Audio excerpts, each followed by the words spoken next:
Okay, my friends, good evening. Welcome to Outlandish Talmud Stories, Outstanding Life Lessons, episode 39. Tonight, we are going to study, should you believe in horoscopes? So I want to thank Elizabeth Nussbacher and her husband, Dr. Berend, and their daughter, Rita Steiner, for dedicating tonight's class in memory of Elizabeth's son and Rita's brother. His name was David Leb Ben Bela, Zichronah Livracha. Today would have been his 50th birthday. He passed way too soon from this world. May his neshama have an aliyah and be a great zchut, a great merit, a great blessing for his family, community, all of us in the entire world. Thank you. And if you would like to dedicate a class, there's a link in the video description, and you can continue to help us do what we do. Also, there's a link in the video description to download the source sheet. Please download it because we have quite a few, I think 4 interesting outlandish stories to study tonight. So, horoscopes, right? That's a big buzzword nowadays. You've probably got an app on your phone, or you read the section in the newspaper. What for today? You know what mine is for today? I promise you I have not checked my horoscope in many, many years, but I was giving this class, so I checked it. And it told me that the moon wades through your sign, sending nurturing energy towards your independent needs. It's an ideal day to indulge in some much-needed pampering and TLC, etc., etc. I tried to do that. Now, I don't know where you were in the world last night, but here in Miami, we could see it a little bit, and others saw it better. There was the beautiful supermoon, or the pink moon. It wasn't so pink this time, but it was the supermoon. And it's something that happens every so often, and then that starts to trigger and get you thinking about this moon. And the moon in Jewish tradition is very, very important. It's very powerful. Our whole calendar aligns with the moon, the lunar calendar. And we go outside once a month, which we did a few days ago, to sanctify the new month and bless the new moon. And we say, just like the moon grows, we should also grow together with it. Now it also diminishes, and that's the story, the cycle of life. But the full moon, which is the 15th of every month, is a very powerful day. It means our stars in heaven are shining. And the 15th of several months is actually a festival, right? Pesach, Sukkot, Tu B'Av, Tu B'Shvat. So those festivals fall smack in the middle of the month because it's a very special day. So now we think about the moon, and more than just being symbolic up for there us in the sky, what else does it do to our world? And what about not just the moon, what about other celestial beings? What about the sun, the stars, the planets? And this leads us into thinking about astrology. So astrology is thousands of years old. 3,000-4,000 years ago, we have already record. First of all, in the Torah, we have record with Abraham, as we're going to see, but also in other systems as well, of people who were already so curious. I mean, curiosity not just about the world, but curious about the heavens and trying to map out the skies. With their very limited tools back then, they did an unbelievable job of mapping out the skies and the sun and the moon and the planets and the stars. And so astrology began as this art or this, at that time, maybe a science. Today, it's probably more of like a pseudoscience, but of mapping out the solar system or the skies. And later, right, this started off in ancient Mesopotamia, and then the Babylonians, much later, they, I think, set up the full system of the Zodiac, right? You're familiar with the Zodiac? The Zodiac really outlines in the skies this sort of 360-degree longitude, celestial longitude that we can see, and it's divided up into 12 portions, each about 30 degrees, and in every portion sort of pretty much lines up with the 12 constellations, as you know. So the Babylonians are famous for coming up with this, except that I'll tell you that in the Jewish tradition, we have mentioned about these 12 constellations and the 12 what we call mazalot, the mazal, much earlier, from the beginning of time, thousands of years ago, in Sefer Yetzirah and in other works. So this is a very ancient concept that the skies are designed this way, with these constellations in these 12 portions of the sky, which is the Zodiac. Now, later, it was believed that actually what's happening in the celestial objects in the skies with the stars and the planets and the star and the moon actually has influence on down here. What goes up, what goes on down up there happens down, affects down here, right? Which sounds like a pretty holy spiritual concept, and it is. And so you could, astrologers and stargazers, as they were called, could look into the skies and could predict, right? The Torah has stories where Pharaoh's stargazers predicted that a savior will be born and is going to be punished through water. So it was Moses, and therefore they decided to throw the babies into the water. They didn't know they was going to be punished in a different way, and Moses was saved. But you could see these things. You could predict events from what's happening in the sky. That was the art of astrology. And furthermore, especially more common in Western astrology, we believe that what goes on in the skies actually influences the person, his character, his persona. And so a lot about you, we talk about your nature, right? Your nature we trace from your gene pool and all other kinds of things, but you get a nature from your soul or from your identity. Well, a lot of your nature comes from your astrology sign, your constellation, your zodiac. So, I mean, nowadays, this is all sort of very pseudoscience, but it was much more believed in once upon a time. And so the question that we're going to try to figure out today is, how much of this is real? How much of this do we believe in? How much of this do we pay attention to? Are the horoscopes in your app and your diaries and your newspapers, is there anything to them? What's going on over here? Okay? We find in Jewish sources, ancient traditional Jewish sources, a kind of conflict, a kind of tension. The sages were a bit unclear about this because there were sages who really promoted the idea and said, yes, it's true. It's true that there are mazalot, there are constellations, there are celestial beings which govern a person or what's going on in the world. And others disagreed with that. So there are sources in the Talmud. The Talmud says there isn't a single blade of grass in this world that doesn't only grows because there's a certain mazal, a certain constellation, something in heaven that is smacking it or sending it energy to grow. Or a person doesn't lift their finger here in this world without the guidance of their mazal, of their constellation, of their lucky star in the sky. We talk about months that have special mazal. The month of Adar, Bari Mazle, it's got a very powerful mazal. I'm using the word mazal over here. Mazal means the constellation or the celestial source in the sky for this month. So if you have a court case, if you have a surgery or a delicate procedure, do it in the month of Adar. Don't do it in the month of Av. The month of Av has a bad fortune, a bad mazal to it because of the destruction of the temples and other tragedies. We speak about this all the time.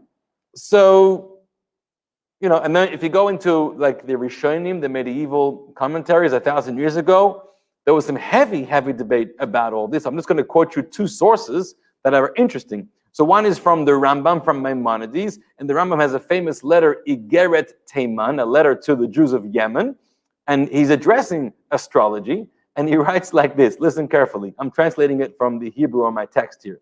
He says, remove it from your heart and clean your mind and wash out your intellect, your brain, like you would wash out a dirty garment of clothing, because these things have zero basis, zero truth at all. They're complete bobamaises, which is classic Maimonides, to reject all of these otherworldly kinds of beliefs or superstitions. Conversely, the famous Rabbi Avraham ibn Ezra from the 12th century, who wrote lots of commentary on the Torah, but he was also a great scientist, he refers to a lot of astrology in his commentaries. And there's even a quote in one of his writings where he writes about himself. He says, Oy le'ish ani, woe is to me, poor person, nolad b'li kochav. I was born without a star. I was born without good luck in the skies. That's how he refers to himself. So, is this true? Do you have either good luck or not such good luck in the skies? Is it not in your control, or is it in your control? This is a really important topic, and it's a very interesting one. So I want to address it today through the lens of several stories in the Talmud. So look at the source sheet. It's a passage of Talmud from Shabbat, page 156, side A and side B. Now, before we get into the stories, I want to give you some background into where the Talmud is coming from, what's happening on the page before in the Talmud. The page before in the Talmud spends an entire lengthy page of discussion talking about the influence of the celestial beings.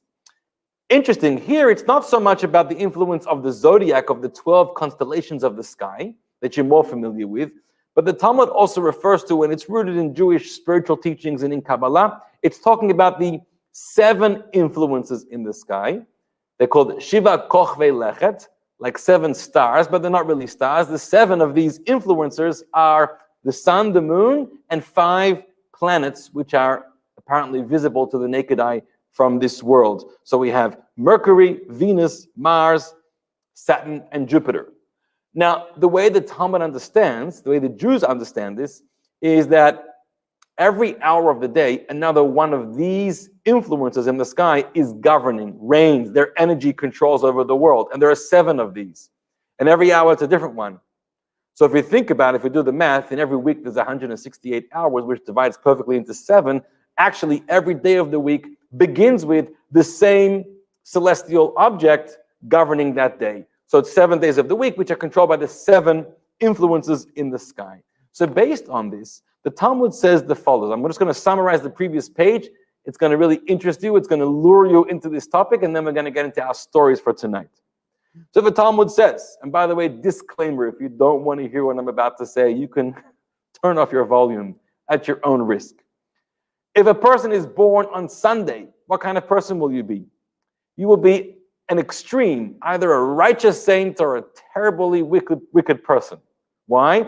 Because on Sunday, light and dark were created, night and day. So those are the extremes. If you were born on Monday, what kind of person will you be? A short-tempered person. Just like on Monday, there was the split between the upper waters and the lower waters. There was this division. This person's going to be full of division and strife and anger, I guess. If you're born on Tuesday, you are going to be a rich man and a rich person and a promiscuous person. On the 3rd day, lots of vegetation was grown. It grew abundantly. That's the wealth. But also there were no boundaries between the different species. And so that led into promiscuity. If you're born on the 4th day of the week, on Wednesday, you're going to be a wise and enlightened person, because on that day, the sun and the heavenly lights and the stars were hung in the sky. So wisdom is like light. Light is the metaphor for wisdom. If you're born on Thursday, on the 5th day of the week, you'll be a person who will be always engaged in acts of kindness, because on that day, the fish and the fowl, the birds were created, and they are sustained by God alone. So there's this energy of kindness on that day. That's Thursday. If you're born on Friday, you're going to be a seeker, right? Right? Rabbi Nachman says a seeker of mitzvot, a seeker of good deeds. Like Friday, you're seeking out, you're involved in preparing for Shabbat. And if you're born on Shabbat, the Talmud says, well, you're going to die on Shabbat. That's a kind of punishment, because by being born on Shabbat, you forced your mother, perhaps, or the doctors or whoever to desecrate the Shabbat. I'm not going to get carried away with this, but I'm sure you're already thinking about which day you were born, which day of the week. I know which day I was born. I'm not going to tell you. And there you go. There you go. The Talmud's pretty clear that it's all decided for you. There's fate in this world, and it's already established based on the day you're born and which celestial object is governing on that day, how you're going to live your life. In fact, Rabbi Hanina disputes all of this, and he tells his students, no, it's not dependent on the day of the week that you're born, it's dependent on the hour that you're born, right? Which hour that is governed by one of those 7 celestial objects, the planets and the sun and the moon, and they interchange every hour, as we said. So if you're born under the influence of the sun, you're going to be a radiant person. Under the influence of the Venus, you'll be a rich and promiscuous person. Under the influence of Mercury, you'll be an enlightened person, an expert man. The influence of the moon, you'll suffer a lot of pain. You'll build, destroy, build. Under the influence of the Saturn, you'll be a person whose thoughts are for naught. Under the influence of Jupiter, you'll be a tzadkan, a righteous, generous person. Under the influence of Mars, you'll be somebody who spills blood, right? Mars is very red. And therefore, Rabbi Ashi said, well, you may be a murderer, or you may be a holy blood spiller, like a slaughterer of animals, or a mohel, a circumciser, or a doctor or a surgeon or whatever. Okay, that is the background, which is super interesting, and it gets us thinking. And at this point, I think we have three questions that we want to address. Question number one is, if this astrology is really true, if it's really true that the celestial objects are going to govern and control, or at least influence a lot about your life, why do we have a prohibition in the Torah against seeking out astrology? The Torah prohibits going to an astrologer, going to a stargazer, and asking about what will be in the future, or what's my day going to be like today, or should I do this or that, or make this deal, or not go here because of my stars in the sky today. You're not allowed to do that. It's clear in the Torah. There's a number of prohibitions. One of the famous ones that the Talmud quotes is there's a verse in the Torah that says, Tamim tiyeh im Hashem Elokecha, which means you should be simple and straight and just in the eyes of Hashem. Take things at face value. Take the life that God gave you and don't question too much and don't ponder too much and don't try to look where your nose or your eyes don't belong. Take the life that God gave you. So you're not allowed to seek out astrology. But why? If it's true, if it's real. The second question, which is an important question, is if it's real and true, are we stuck to our fate? Does that mean that we no longer have any control over our life? And if we were born on a certain day or a certain hour, it's going to influence in a certain way? Can we ever change? Do we have control over our persona? Or can we just try to create a second habit, perhaps, but we can never really change ourselves? How much are we stuck by our fate? And there's a very beautiful passage in the Talmud, a famous one, a strange one. The Talmud says, it's a teaching of Rava. Rava says, there are three primary things in life that are not dependent on your schut, on your merit, whether you deserve them or not, but they're dependent on your mazal, on your fate, on whatever the skies have ordained for you. What are those three things? Your parnasa, your livelihood, how much money you're going to make, your chaya, your health and the length of your life, and your children, bana. Will you have children? Will there be healthy children, your kind of family? These three main things of life are not in your control, and they're not even dependent on your schut. You can't earn them, you can't deserve them, it's all decided already for you. What's the proof of this? So Rava says, I'll prove it to you. There were two great sages, Rabba and Reb Chisda, both equally great. How do we know? Because both, each in their own respective towns, there were certain times when there were famines and it didn't rain for many, many months or years, and each one of them turned to God and they prayed and it started to rain. That's how righteous they were. They could make it rain in a moment. And yet, we're told, even though they were both equally righteous, they ended up with two very different lots in their life. So Rav Chisda lived for 92 years, Rabba only lived for 40 years. Rav Chisda celebrated 60 weddings in his household, and Rabba experienced 60 calamities in his household. Rav Chisda always had finest of flowers available in his home for breads, even for food for his pets, for his dogs, whereas Rabba had only coarse barley bread and very small quantities available as well. One of them had a very luxurious life of good fortune, and the other had a very difficult life. Now, why? Did fate decide that for them? Could they not have changed that? And that's our next question. And finally, a third question, which is a very, very important one, is if we understand that these stars and the celestial objects have control over us in life, how do we jive that together with our faith in monotheism, our belief in one God? Is it God who controls this world, or are there other controllers to this world? And if so, why should we be turning to God only? Maybe we should be turning our attention and our prayers and our supplications to the sun, to the moon, to Jupiter, to Saturn, or all other kinds of influences in the sky. And Maimonides actually talks about how idolatry evolved in this world. Our world started off with believers, Adam and Eve, but then as the generations went on and they discovered the power of the celestial beings, they began to believe in their power and started to turn to them in their prayers and worship them and not God. That led to idolatry. But if it's really true that the celestial beings have these powers, how do we jive that together with our belief in monotheism, where nothing else other than God has power? So that is our introduction. And now I want us to get into the Talmud text. So open up your source sheet and download it from the link in the video description if you don't have it yet.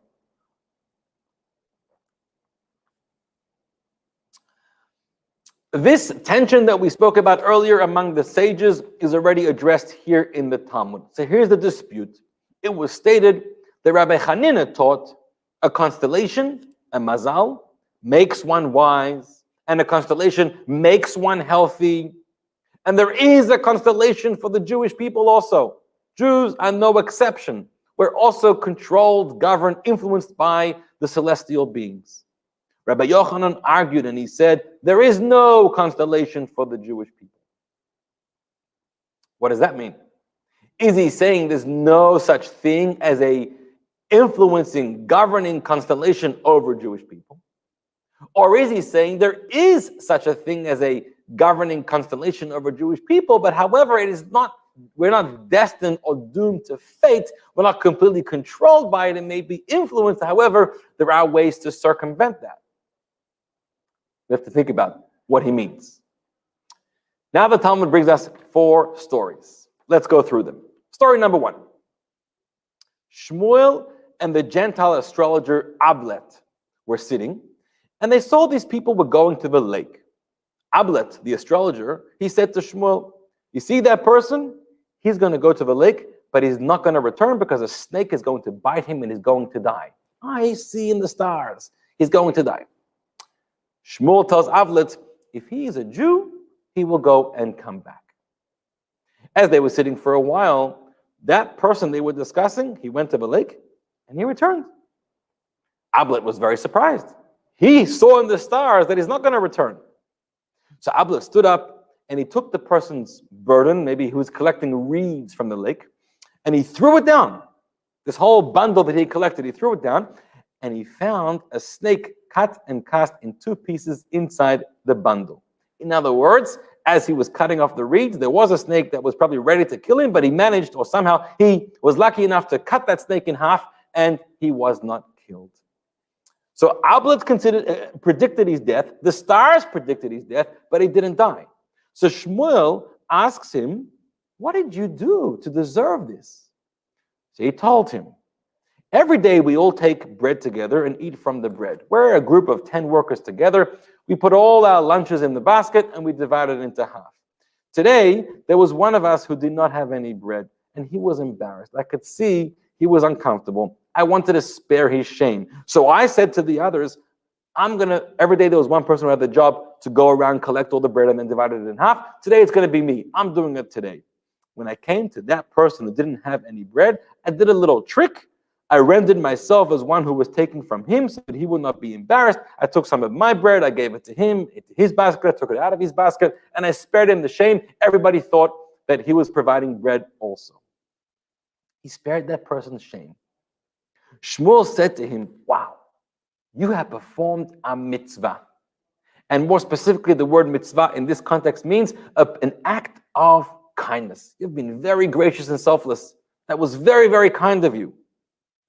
So from that episode, Shmuel went out and taught a famous verse that King Solomon already says in Proverbs, in Mishlei, tzedakah tatzil mimavet, charity saves you from death. And he interpreted, it doesn't only mean that charity will save you from dying an unusual death, and instead you will die a usual death, a natural death, but rather it means charity will save you from death itself. Even if you're predicted to die, even if the stars in heaven are saying you're going to die, you can change that. You can protect yourself by a mitzvah, and specifically an act of tzedakah, an act of charity. Just to pause for a moment about an act of charity, why do we see, what's the source for this, that charity and kindness and giving and helping others is the uber mitzvah that can protect you and protect your life? So in the Shulchan Aruch, in the Jewish Code of Law, it says, charity prevents threatened punishment from heaven, and in famine you'll be delivered, as is the story of the widow in Sarafat. There's a widow in Sarafat. It's a story in the book of Kings, number 1, Melachim Aleph, chapter 17. In that chapter, Elijah the prophet was roaming around based on God's instructions, and eventually He was in one place and he was well fed, but then God tells him, I want you to go to Sarafat, and there'll be a widow there who's going to take care of you. He arrives in Sarafat, and there the widow is a very poor woman. She has one child. She can barely feed him. She's busy wood chopping, cutting some wood, trying to scrape it together. Eliyahu meets her. This is the person that God says he's supposed to meet. And Eliyahu says, I'd like you to prepare a meal for me, please. She says, listen here, Rabbi. I'm going to try to go home with a few scraps. I have a little bit of flour, a little bit of oil. I'm going to try to put it together and prepare a meal for myself, for my son. And then if I have enough, I'll prepare for you also. Elijah the prophet says, no. I'm very, very hungry. I need a meal. So she does that. She prepares a special meal for him. And he ends up staying with her. And then her son gets very sick and is about to die. And Elijah goes and prays for the son. And God spares the son's life and he comes back to life. And the lesson from that story is that it's her act of charity, of giving her few morsels of bread to eat to somebody, Elijah, who had nothing to eat. Her son was saved from death. That is story number 1. I'm going to do a few stories before we start to get deep and analyze them. Let's go to story number 2. It's on the next side of your source sheet.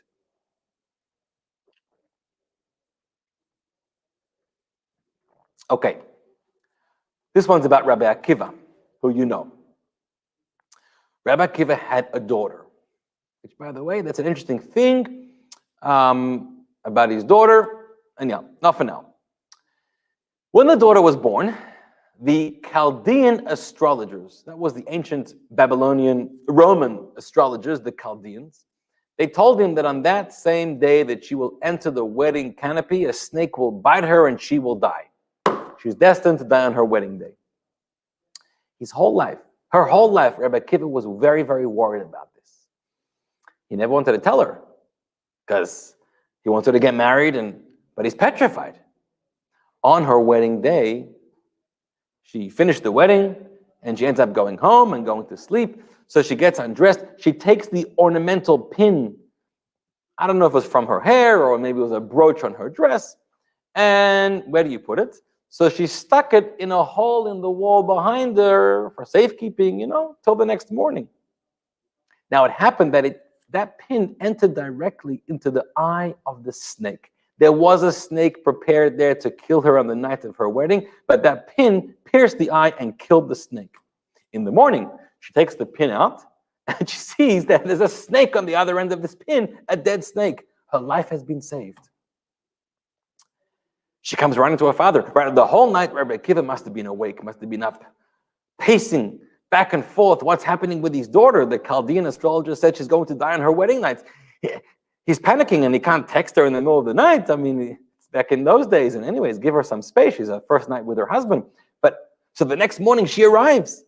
He was ecstatic to see his own daughter. He never thought this would happen, to see her on the day after her wedding. So he asks her, what did you do to deserve this? And she tells him, last night during the party, a poor person came to the reception hall, knocking on the door. Nebuch, he was starving. But everyone was so busy with the festivities that everyone was preoccupied with the feast and nobody heard that poor person. I stood and took the portion of food that you, Father, prepared for me, and I gave it to the poor person.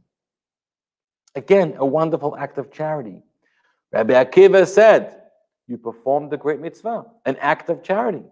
And then he went out and taught, just like Shmuel taught. By the way, Rabbi Akiva is much before Shmuel. Shmuel was later.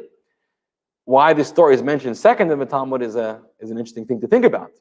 And he taught, it says, charity will spare you from death. It doesn't just mean it'll spare you from an unusual death, but you'll have a natural death, but rather it means it'll spare you from death altogether, which is why my daughter was saved, because of her act of charity. The stargazer was right. The snake was going to kill her. However, she managed to survive and outdo the prediction of the stargazer. By the way, something interesting in these two stories is the idea of the snake. In both stories, there was a snake coming to cause the death. And the commentaries point this out, and the snake is very synonymous with death, even though we know there are many ways that a person can die. God is very creative, and you can die from many animals and many natural occurrences and all kinds of things. But the snake, what does a snake remind you of? Snake reminds you of the first primordial snake in Gan Eden, in heaven, together with Adam and Chava. And it's the snake who tells Adam and Chava to eat from the tree they weren't allowed to eat from, and God had promised if you eat from this tree, it'll bring death to the world. And they ate from it. Now, they didn't die, but it did introduce death to the world, meaning without having eaten from that tree, there would never have been a concept of death in the world.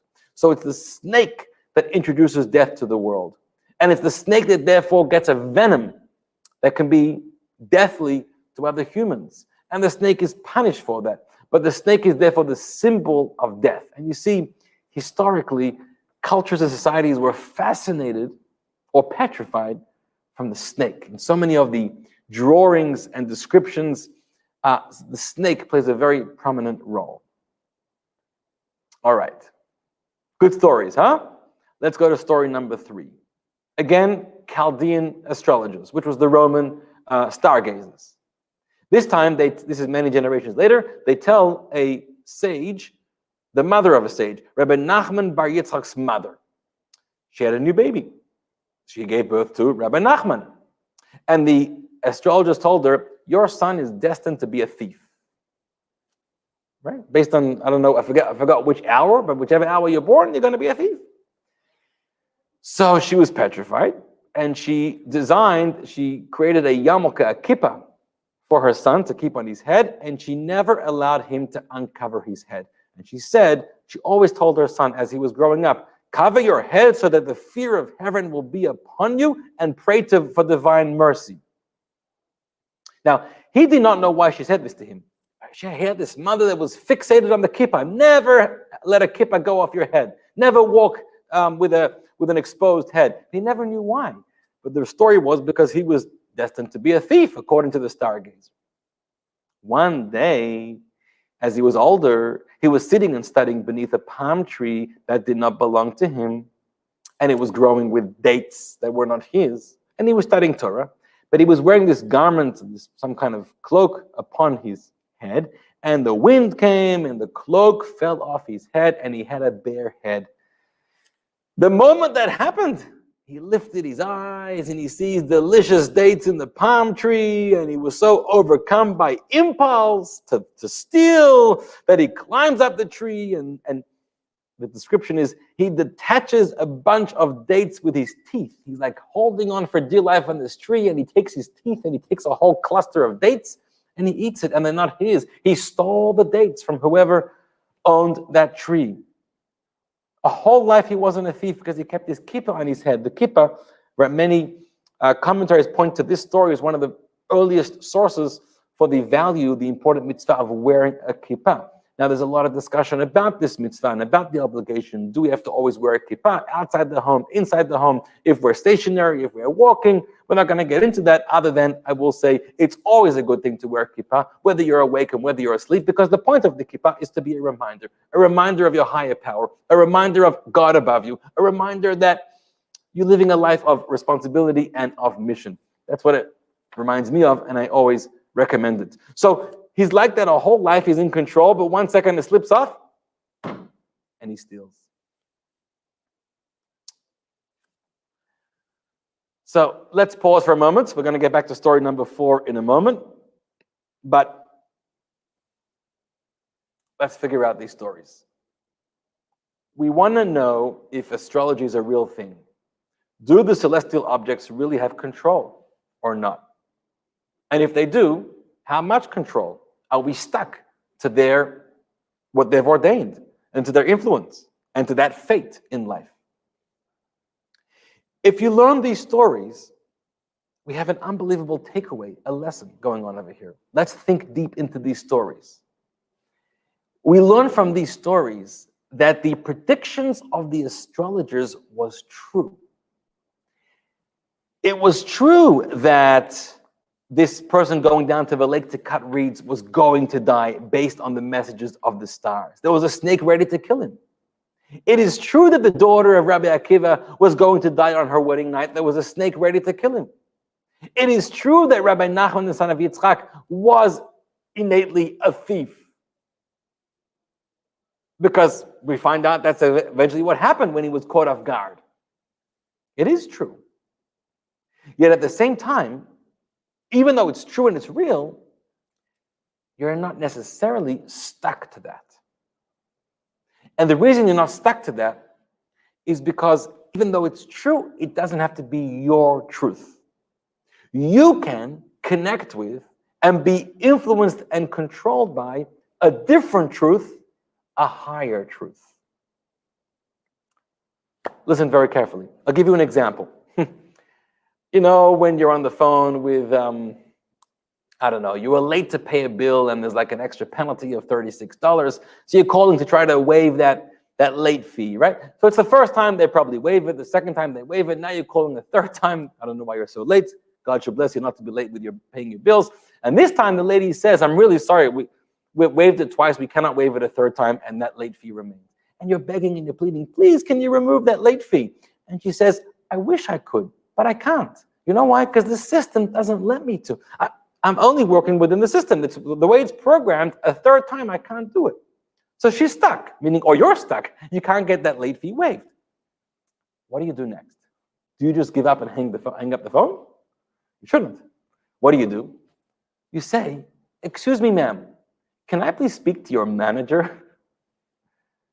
And what would it help to speak to the manager? Because even though this woman is stuck, and she rightfully is so because the system doesn't go any further, the manager is not stuck in the system. He has a code that can override the system. Or maybe he even coded the system so he can just change from the back end what the system does. Or maybe he doesn't even have to work within the system. He can just move your whole account to a different system, a higher system, and treat you differently. That's what the manager can do. When God created this world, he created a system, many systems. It's called the system of law, of natural law. So all of the natural order of the world and the way things grow and the way things progress and the way things interact with each other and the seasons and the planets and the orbits and everything that happens down in this world, it's all created by God. And now we have a whole system of the laws of nature which govern our life. You cannot go a day without eating or without sleeping or without drinking. And there's things you need to do in your day to keep up your bodily health. And there's laws of engineering and there's laws of science and the way you build a home and the way you construct a car and everything in this world is governed by natural scientific law. That's how it goes. God created that, and we are stuck by that. At the same time, yes, there is a way to circumvent that. How?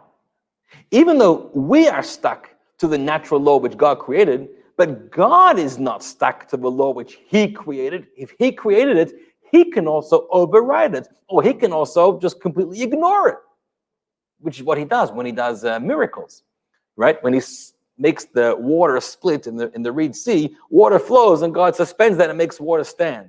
Right? God can suspend that. That's God intervening. That's the manager intervening. So if you're able to turn to the natural order of the universe and able to say, I'd like to speak to your manager, then you can override, you can circumvent the things that the natural world has in store for you.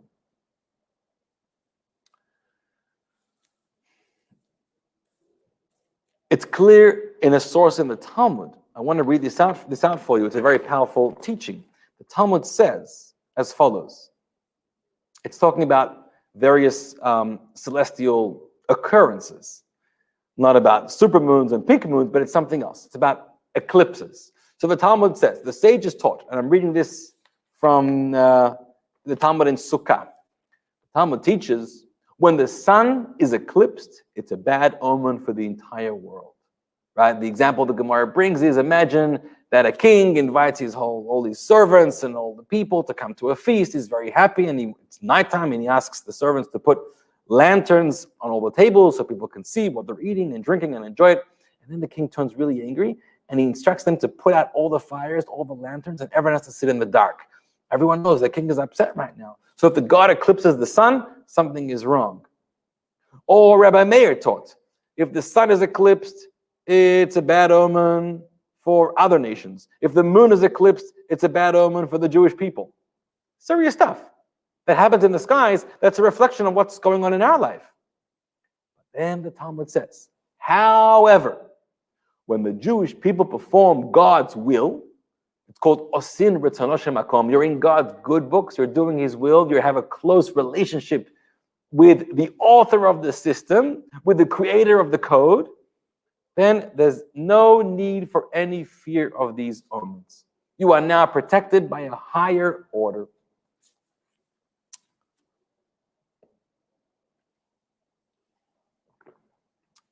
I want to tell you a story where the Rebbe gave an unbelievable teaching about this. But before that story, a teaching. But the Rebbe taught this in a famous talk on Purim. On Purim, we know Achashverosh, Haman threatened to destroy and kill all the Jews.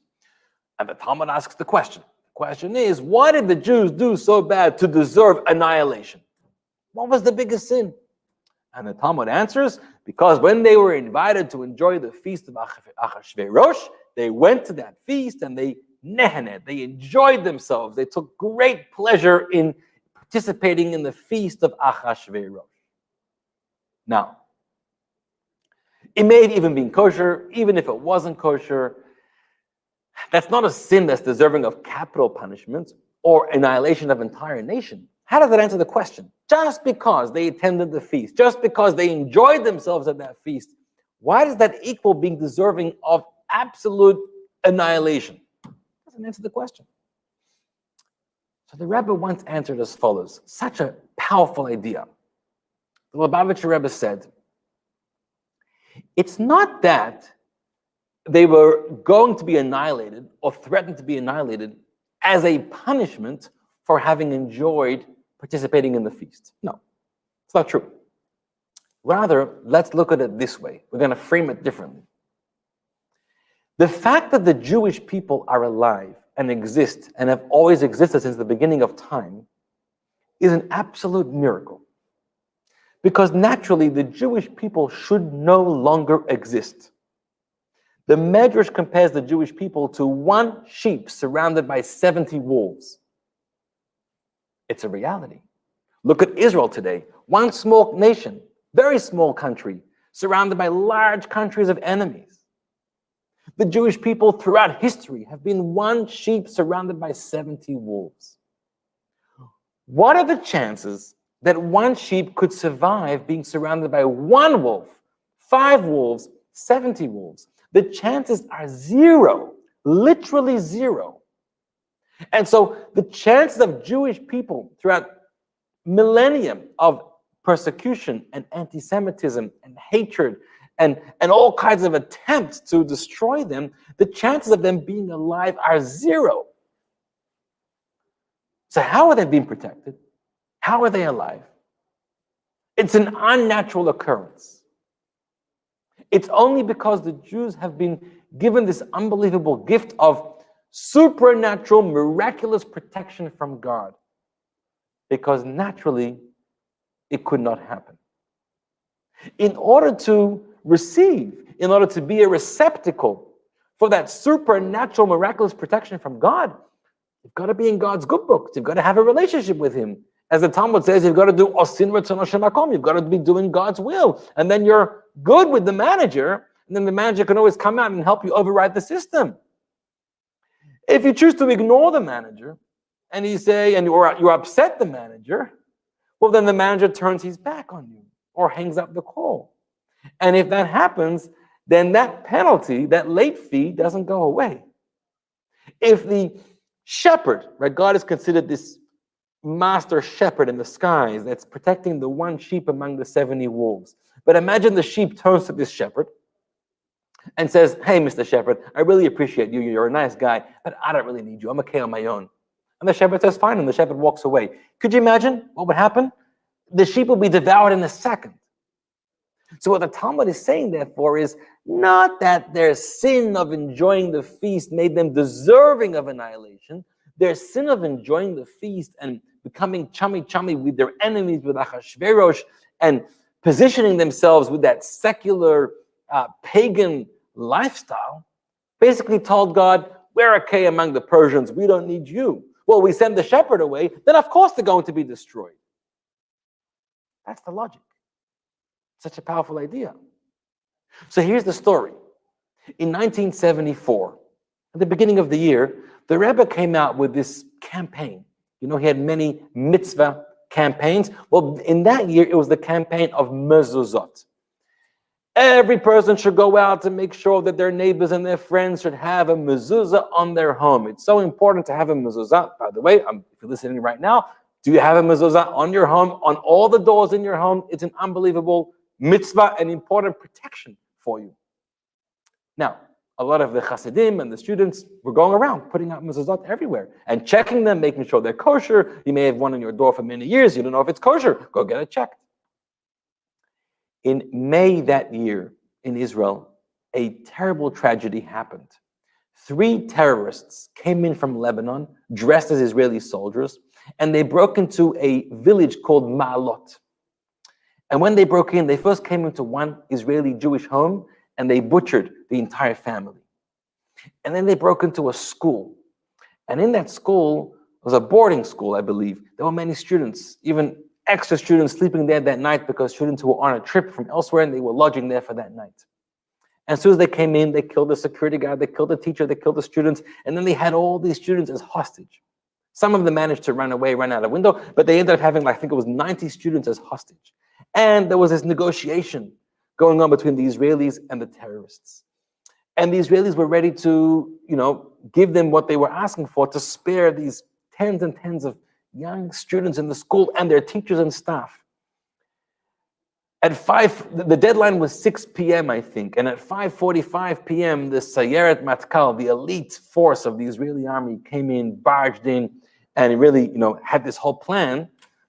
They did successfully kill all the terrorists, but many of the students, the terrorists had a chance to kill many of the students and the teachers as well. I don't recall the exact number, but it may have been 21 or 26 students and teachers were killed in that terrorist attack. A terrible story. I think an instruction came from the Rebbe to check the mezuzot. And they checked all the mezuzot in that school and also in the home where the family was murdered. In the home, all of the mezuzot were pasul, were invalid, were not kosher. In the school, exactly the same number, exactly 21 or 26, whatever the number was, exactly that amount of mezuzot were not kosher, were pasul, the same amount of children, students who were killed in that terrorist attack. So, right away, wow, something very interesting, eerie is going on over here. But at the same time, people wrote to the Rebbe and they said, this doesn't make any sense. Because the mezuzah is not kosher, therefore, young students, innocent teachers, pure, beautiful people are going to be butchered by terrorists just because they don't have a kosher mezuzah. So the Rebbe addressed this at a Fabringen. He was talking about the whole story, very emotional, choking up about this act of terror in the early days in Israel. And the Rebbe addressed the mezuzah issue. And the Rebbe said as follows: Chas v'shalom, heaven forbid to suggest that because your mezuzah is not kosher, therefore you're deserving of being murdered by a terrorist. Chas v'shalom. You can never say such a thing. And I never said that, the Rebbe said. The mezuzah is a helmet. If you're riding on your bike and you fall and you bang your head on the ground, if you're wearing your helmet, whereas if you weren't wearing your helmet and you bang your head on the ground, you're probably going to be badly injured. That's just the nature of falling from the bike.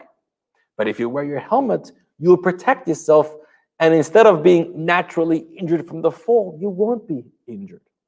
Or the Rebbe spoke about a soldier going out to war, and there's a bullet or shrapnel.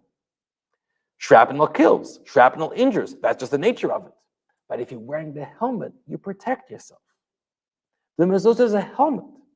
In other words, the fact that terrorists are trying to kill Jewish people is natural, unfortunately. It's normal, unfortunately, very sadly. And the fact that Jews are always under the scapegoats trying to be attempts to murder and kill them, that happens all the time. How do we protect ourselves? By putting on extra helmets, by doing extra mitzvahs. Look in the stories in the Talmud. Because you did the mitzvah, you managed to protect yourself with a spiritual layer, which allowed you to override, to circumvent the system of the astrology, where the stars and the moon and the sun said, Rabbi Akiva's daughter is going to die, and this person at the lake is going to die, and whoever else at the stars decide, whatever, doesn't have to be death, by the way. It could be another fate also. You're not going to be wealthy. You're not going to succeed. But empower yourself, strengthen yourself with greater protection, and you can circumvent the system. And then you become subject to a higher order.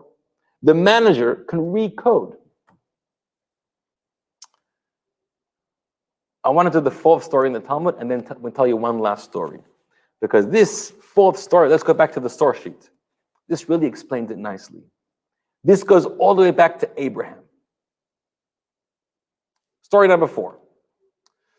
Rav Yehuda said that Rav said, from where do we know that there is no constellation for the Jewish people? Meaning, as we've explained, not that there's no constellation. There are constellations. There are influence of the mazalot, of the higher celestial objects, but we're not necessarily subject to their fate. We learn it from Abraham. As you know, God takes Abraham, and the Torah says he brought him outside, and he says, look towards the heaven, count the stars, as if you're able to count them. And he said, you see how many stars? That's how many your offspring are going to be. You're going to be a huge nation. Now, Abraham turns to God, and God says, dear God, this is sounding so wonderful. However, one small problem. I don't have any children, at least with my wife, Sarah. I have one child, Ishmael, with my wife, Hagar. So maybe you mean that this offspring and this nation will be built from my child, Ishmael. God tells him, no. He's not going to be your true heir, your true descendant. Rather, the one that will come forth from your own innards, you and Sarah, he's going to be your heir. Avram turns to God and says, I'm nearly 100 years old. I don't have any children with Sarah, master of the universe. I looked at my astrological map, and according to my stars and my constellations, I am not able to bear a child. I am infertile. So God, it sounds really nice in fantasy, but I'm not going to have children. That's what the stars say. That's what the astrologers have told me. So God turns to Avram and says as follows. The Torah uses the word, God took him outside, hachutza. What it means is, God tells him to step outside.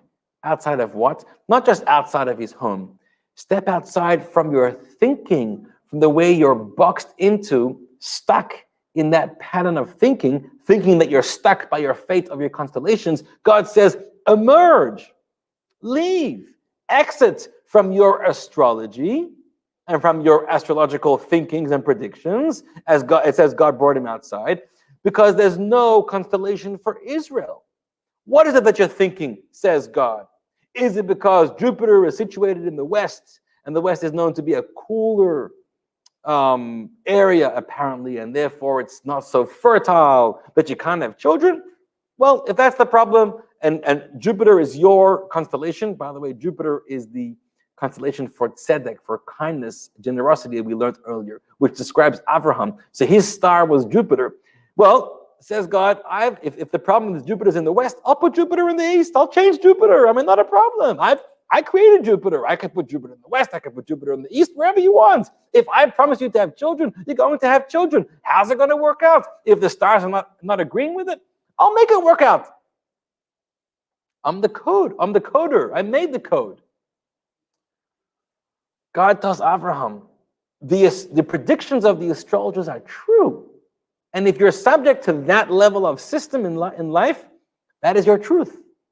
However, you can elevate yourself. You can leave that realm and enter into a higher realm. Just because the astrologers, just because somebody read your palm, just because somebody read your face, just because you're a tarot reader, just because any natural sign in the world is telling you this is how your life is going to be and this is your fate, and it might be true. I'm not talking about those people on the streets that it's completely untrue. No, but I'm talking about true wisdoms. There are true wisdoms. The Jewish Kabbalah talks about Chachmas HaPartzuf. There's wisdom about reading somebody's face, somebody's palm, somebody's writing. These are all real things. It's true what it's telling you, but it doesn't have to be your truth, because you can transcend beyond the stars, right? In fact, there's a medrash that says Abraham was the first person in outer space. Why? Because God picked him up literally out of space to see all the stars, out of the galaxy here, out of the atmosphere. Rise above it. Connect yourself with the author, with the creator, and then all the laws can change. And you'll see that all the time. So through prayer and through doing a mitzvah, especially the mitzvah of charity, the mitzvah of kindness, which saves one from death or from harsh judgments and decrees, all of these things can spare you. So you don't have to listen to the scary predictions of your horoscopes and what other astrological signs are telling you. That's why I'll conclude with this idea. We always wish each other mazal tov. It's your birthday, it's your bar mitzvah, it's your wedding, it's your anniversary, mazal tov. You have a baby, mazal tov. You ever thought about it? Why do we wish each other mazal tov? What does mazal tov even mean? So we loosely translate it as mazal tov, good luck, as if mazal is luck and tov is good. But that's not really what mazal means. Mazal is, as we've been learning, mazal is a constellation. Mazal is the astrological object and sign in the sky that is influencing you. And we're turning to you and we're saying, mazal tov. What do we mean? What's the blessing of mazal tov?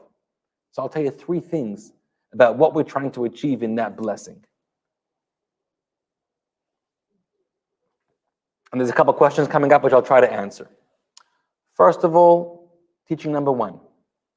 We tell somebody mazal tov, meaning we're not sure what your constellation and what your lucky stars have in store for you.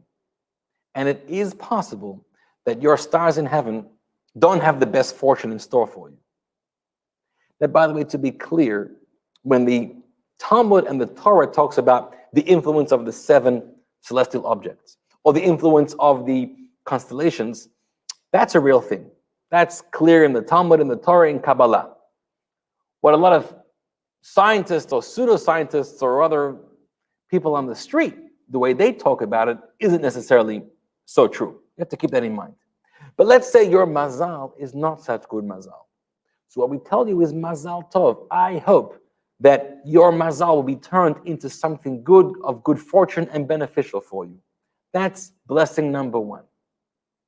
Blessing number two is, even if your mazal, your constellations are not really working in your favor right now, we're still telling you mazal tov. The word mazal, you know what it really, literally means? From Hebrew, the word nozel, it means to flow. A flow from above. Some energy, something from above is flowing down to you here.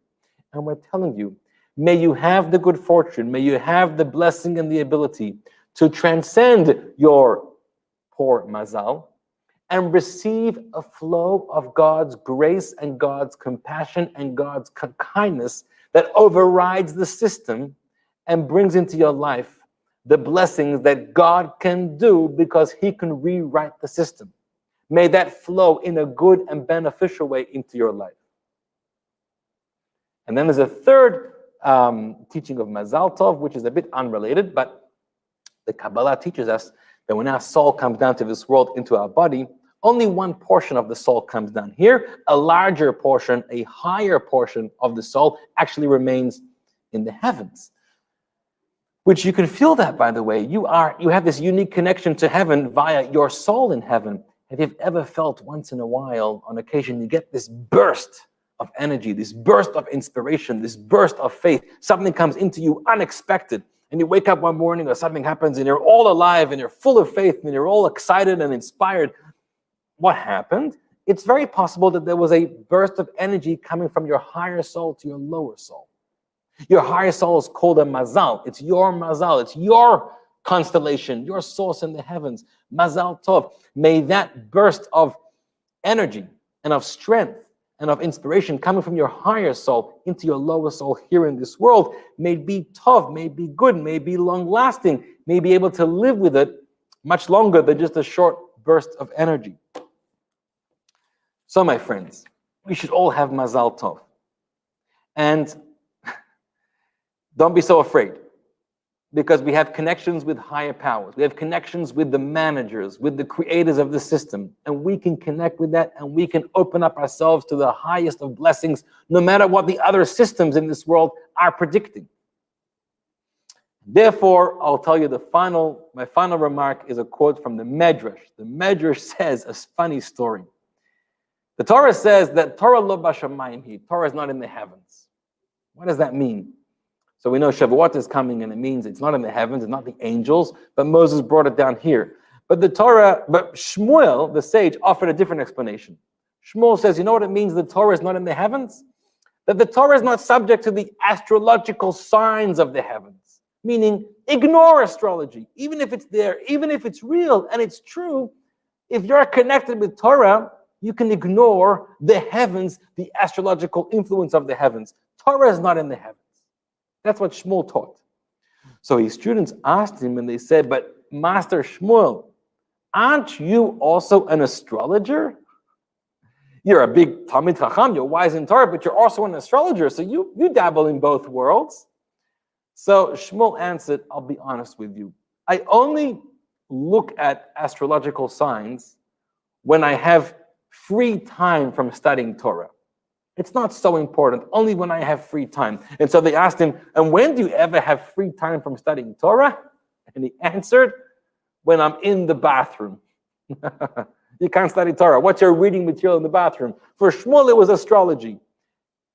Those horoscopes, those signs, those predictions, you can read them in the bathroom, but when you come out and when you're alive and well and able to pursue real meaning and truths in this world, pursue Torah, pursue a mitzvah, pursue things that connect you with higher realms, and so that your life can be blessed in the most fortunate of ways, in a revealed way, from God himself, from the creator of the heavens and the earth, from the creator of the sun and the moon and the stars, and that they just work for him. They're just the axe in the hand of the wood chopper, and they can be the conduit through which God sends all his blessings down to you. So thank you for joining, everybody. I want to just go through some of the questions here. Those that want to hang on, we can go through some of the questions. One question here is from Tamar. How about the compatibility of the different zodiac signs? Well, the zodiac signs each are very different. And normally, your soul, based on your life, based on the day you're born or the hour you're born, that's sort of how you are governed by. Now, that's not to say that there's no mixture going on over here. Remember, there's many levels to talk about this. There's your gene pool, so you come from your parents, and your parents also are influenced in certain ways. So there's a lot of mixture on a scientific level, genetic level, spiritual level, and there's a lot of influences. Not only when you're born and the day and the hour you're born, but other aspects of your life are also being controlled, influenced, predicted by some of these astrological signs. So there definitely is a mixture going on. I think that was your question. Thank you, Osnat, and thank you for that. And Gary, thank you very much.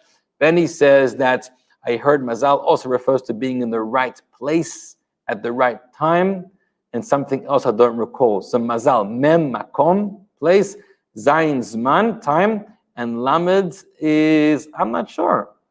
It's a familiar teaching I don't recall. So if you have space, time, and lamed, we'll try to think of that one. Then you're in your element. Very good. All right, so we're going to ignore that comment. That's not relevant to us. And finally, do astrologers we have here use gematria for their calculations too? I'm not familiar with gematria being the numerical values of words and letters being used in astrology. I'm not sure about that. We have a lot of gematria that we use. Not sure, Sarah, about that. So good question. Benny says that lamed is limud. So if you have it in the right place at the right time with the right learning, limud, then you are in a good place. All right, thank you everybody for your comments.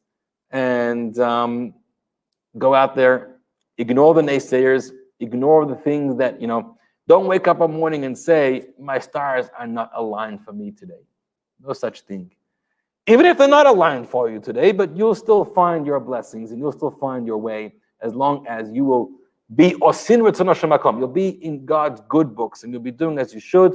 You're wearing your helmet, you're protected, you have your mezuzah, you have your helmet, and please God, no harm will come your way. Thank you, Gary. Thank you, Roz. Thank you, everybody, and have a good night.